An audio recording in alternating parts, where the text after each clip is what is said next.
maamulka dowladda hoose ee degmada Carmo oo ka duulaya barnaamijka isku tashiga Puntland ayaa bilaabay dhisme lagu ballaarinayo xarunta dowladda hoose ee degmada Carmo. Dhismahani oo ah dhisme lagu dhisayo iskaa wax u qabso ayaa waxa ka qayb qaadanaya bulshada qaybaheeda kala duwan iyo maamulka degmada. Ugu horeyn maamulka degmada oo ay hormuud u yihiin gudoomiyaha degmada Carmo Engineer Maxamed Cali Shire iyo gudoomiyaha ku-xigeenka degmada Carmo Saciid Cabdiraxmaan Qablan iyo dhammaan agaasimayaasha dowladda hoose ee degmada Carmo ayaa saaka si toos uga bilaabay gudaha dowladda hoose ee degmada Carmo waxaana si toos ugu horeyn shaqada u bilaabay xarunta dowladda hoose saaka waxa ka bilowday dhisme lagu ballaarinayo xafiisyada laguna bilicdeedana lagu soo celinayo sida aad wada aragtaan waxaanu bilownay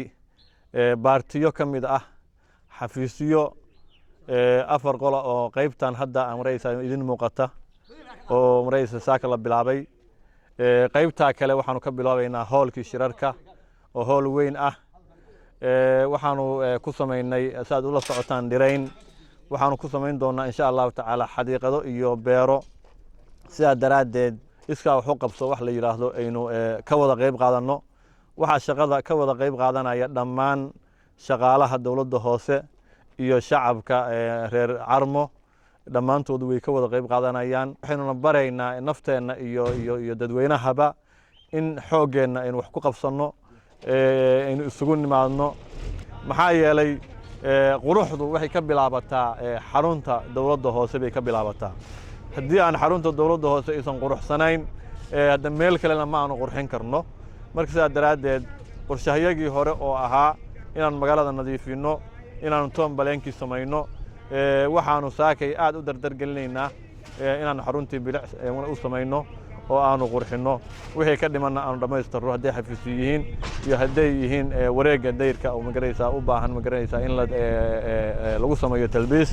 iyo hadday tahay dhismihii hore oo magaranaysaa u baahan isaguna dib u habayn dhammaan dadweynaha reer Puntland waxaan ugu baaqayaa in sidaas oo kaleeto ay magaranaysaa ay uga qayb qaataan xoogga xarumaha dawladana la gasho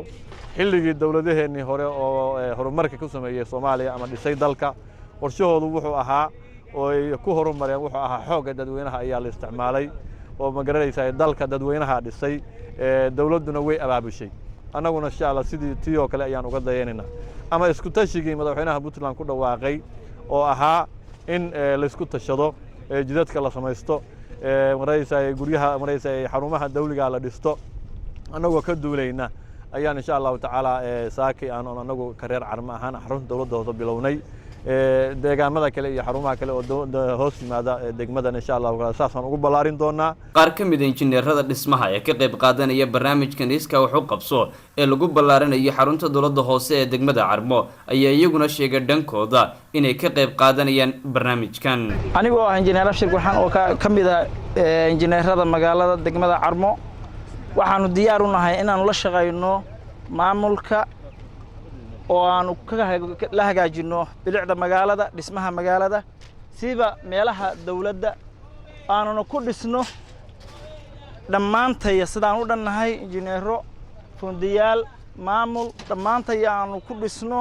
wax wada qabsi isla kaashanayno arrimaha bulshada dhamaantay maaha markii ugu horeysay ee maamulka iyo bulshada ku dhaqan degmada Carmo ay iska kaashadaan dhisme lagu dhisayo iska wax u qabso hase ahaatee dhismahan ayaa ku soo aadaya xilli maamulka iyo bulshada ku dhaqan degmada Carmo ay u tabaabashaysanayaan sidii ay uga qayb qaadan lahaayeen dhismaha wadada isku xirta degmooyinka Carmo iyo Ceerigaabo oo lagu dhisayo barnaamijka isku tashiga Puntland taasi oo ay ka qayb qaadanayaan dhismaheeda dhammaan bulshada reer Puntland. Maxamed Barre Saciid Maxamed Dadaal raadiyaha iyo telefishinka dowladda Puntland degmada Carmo ee gobolka Bari.